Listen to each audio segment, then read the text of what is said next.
ఈరోజు వైఎస్ఆర్ పార్టీలో మేము పబ్లిక్లోకి వచ్చి మాట్లాడుతున్నాం కదా, దమ్ము ధైర్యం ఉంటే ఎవడైనా కానీ ఆర్పీ గారు కానీ సీమరాజా కానీ రమ్మను, యాడికి వచ్చి మాట్లాడు రమ్మను. సీమరాజా గారు ఏందో మాట్లాడుతున్నాడు జగన్మోహన్ రెడ్డిని పక్కన పెట్టుకొని. బొత్స గారి స్థాయి ఒక సీనియర్ మోస్ట్ లీడర్, ఆయన అంత స్థాయి వానికి ఆర్పీ గానికి వాడు కామానే జబర్దస్త్ కిట్టు రోజాను అమ్మ అని పిలిచినాడు వాడు. వాస్తవంగా అయితే జనసేన వాళ్ళే కష్టపడినారు. వద్దు, నా జనసేన పార్టీ ఈయన సింగిల్ గా వస్తే నేనే అభినందిస్తా. నిన్న నందీశ్వర ఆలయం జగన్మోహన్ రెడ్డి గారు పూజలు చేస్తే దాంట్లో గురించి కూడా కామెంట్ చేస్తున్నారు. ఈరోజు ఒక పూజారి అనే వ్యక్తి ఒక తీర్థం తీసుకున్న తర్వాత ఒక రూల్స్ ఉంటాయి. ఆ నీళ్లు తీసుకొని ఇట కింద పోస్తారు 3 times. పోసారా పోయిరా, రూల్సా కాదా? దాన్ని పట్టుకొని జగన్మోహన్ రెడ్డి తీర్థమే తీసుకోలేదని చెప్పి వీళ్ళు కామెంట్ చేస్తారు. ఏం మాట్లాడాలి వీళ్ళతో? ప్రతి ఒక్కటి జగన్మోహన్ రెడ్డిని ఇష్టం చేయాలని వీరు. సీమరాజా గారు ఏందో మాట్లాడుతున్నాడు జగన్మోహన్ రెడ్డిని పక్కన పెట్టుకొని. సీమరాజా గారు మాట్లాడుతున్నాడు, నిజంగా కూడా బాధ వేస్తుంది. అందు బొత్స గారి స్థాయి ఒక సీనియర్ మోస్ట్ లీడర్, ఆయన అంత స్థాయి వానికి ఆర్పీ గానికి వాడు కామానే జబర్దస్త్ కిట్టు. వాడు ఒకప్పుడు రోజాను అమ్మ అని పిలిచినాడు. వాడు అమ్మ అని పిలిచిన రోజాను ఏ విధంగా మాట్లాడుతున్నాడో తెలుసు. అటువంటి వ్యక్తి నిజంగా విశ్వాసం లేని వ్యక్తి. వాడు ఒక జబర్దస్త్ స్కిట్ వేసుకునేవాడు. వైఎస్ఆర్ కాంగ్రెస్ పార్టీ గురించి, జగన్మోహన్ రెడ్డి గురించి మాట్లాడే అర్హత కూడా వానికి లేదు. ఈరోజు ఇష్టానుసారంగా వాడు మాట్లాడుతున్నాడంటే ఖచ్చితంగా ఏం పరిష్కారం ఉంటుంది ఎప్పుడో ఒకసారి.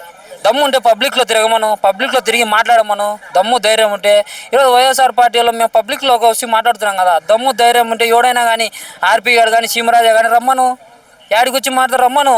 వచ్చి మాట్లాడితే కదా అర్థమయ్యేది. ఏమన్నా 4 గోడల మధ్యలో ఉండి ఎవరినైనా ఇష్టం వచ్చేటట్టు మాట్లాడతా అంటే దొరికితే తంతారు. ఇప్పుడే ఆల్రెడీ ఫుల్ కోపంలో ఉన్నారు. నా జనసేన పార్టీ నాయకులే వీడియోలు పెడుతూ మామూలు టీడీపీకి చెందిన వ్యక్తులు మమ్మల్ని తక్కువ అంచనా చూస్తున్నారు, మమ్మల్ని చేస్తున్నారని వాళ్ళే మాట్లాడతారు. మనం మాట్లాడేది కాదు. వాళ్ళే జనసేన పార్టీలో కష్టపడిన వాళ్ళే, మేము లేని తెలుగుదేశం పార్టీ లేదన్న వాళ్ళే ఈరోజు మాట్లాడుతున్నారు. వాళ్ళే మాకు అన్యాయం జరుగుతాం, మమ్మల్ని పట్టించుకోవట్లేదు, మాకు రిజర్వేషన్లు ఇవ్వట్లేదు, బీసీ రిజర్వేషన్ ఇవ్వట్లేదు అని చెప్పి వాళ్ళే మాట్లాడుతున్నారు. మేము మాట్లాడితే ఏముంది? వాళ్ళు జనసేన పార్టీ వాళ్ళే మాట్లాడుతున్నారు. వాస్తవంగా అయితే జనసేన వాళ్ళే కష్టపడినారు. వద్దు, ఖచ్చితంగా అవద్దు. యూఎస్ నుంచి అయితే ఏం రకరకాల పవన్ కళ్యాణ్ మీద ఉండే అభిమానంతో జనసేన పార్టీ వాళ్ళకి చాలా కష్టపడారు ఆ రోజు. అటువంటి వాళ్ళని ఈరోజు అవమానం, ఎక్కడ పోయినా ఏం చెందినా అవమానాలు చేస్తూ వాళ్ళను లేనిపోనే అన్నీ చేస్తున్న వాళ్ళు వాళ్ళు సైలెంట్గా అయిపోయారు. నా జనసేన పార్టీ ఈయన సింగిల్గా వస్తే నేనే అభినందిస్తాను. సింగిల్గా ఉంటే పవన్ కళ్యాణ్ గారిని నేనే అభినందిస్తాను. ఎందుకంటే ఒకప్పుడు నేను ఆయనకు అభిమానినే కాబట్టి, ఒకప్పుడు చిన్నప్పుడు ఆయనకు అభిమానే కాబట్టి జనసేన పార్టీకి సంబంధించి సింగిల్గా పోటీ చేయమను, అభినందిస్తాం. నేను సింగిల్గా ఉండింటే పవన్ కళ్యాణ్ గురించి కూడా నేను మాట్లాడను.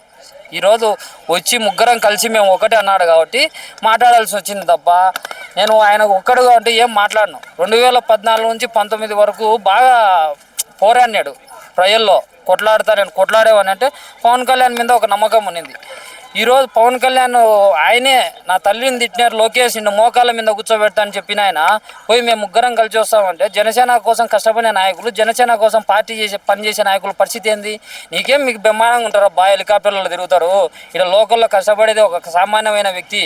ఈరోజు జనసేన పార్టీ కానీ నోకటి కానీ ఆ వ్యక్తుల పరిస్థితి ఏంది? ఆ వ్యక్తులకు ఈరోజు ఎవరు కాపాడతారు? నిన్ను నమ్ముకొని నీ కోసం వచ్చిన వ్యక్తులు ఈరోజు ఏం చేయకుండా సైలెంట్గా ఉన్నారు. ఈరోజు వద్దురా నాయన మాకు ఈ పార్టీ వద్దంటున్నారు. ఏముంది వాళ్ళు వచ్చినారు. ఇప్పుడు Pawan Kalyan seize the ship అన్నాడు, అది చేసినాడు, అది చేయలేకపోయినాడు. నోకటి వర్మ గారు, పిఠాపురం సంబంధించిన వర్మ గారు డైరెక్ట్గా ఆయన ఇసుకే సంబంధించి ఒక క్వారీలో ఆయనే వీడియోలు చేసి ఈ విధంగా తోలుతున్నారు, ఈ విధంగా చేస్తున్నారు, దీన్ని కట్టడించండి అని ఆయనే చెప్పుకుంటున్నారు. పవన్ కళ్యాణ్ చెప్పాల్సిన ఆయన వీడియోలు వీటి చెప్తున్నారంటే వాళ్ళ పార్టీలోనే ఏం జరుగుతుంది ఇక్కడ పరిపాలన? దళితులను గెంటేసినారు పిఠాపురంలో, దాని గురించి ఎవరు పట్టించుకోరు.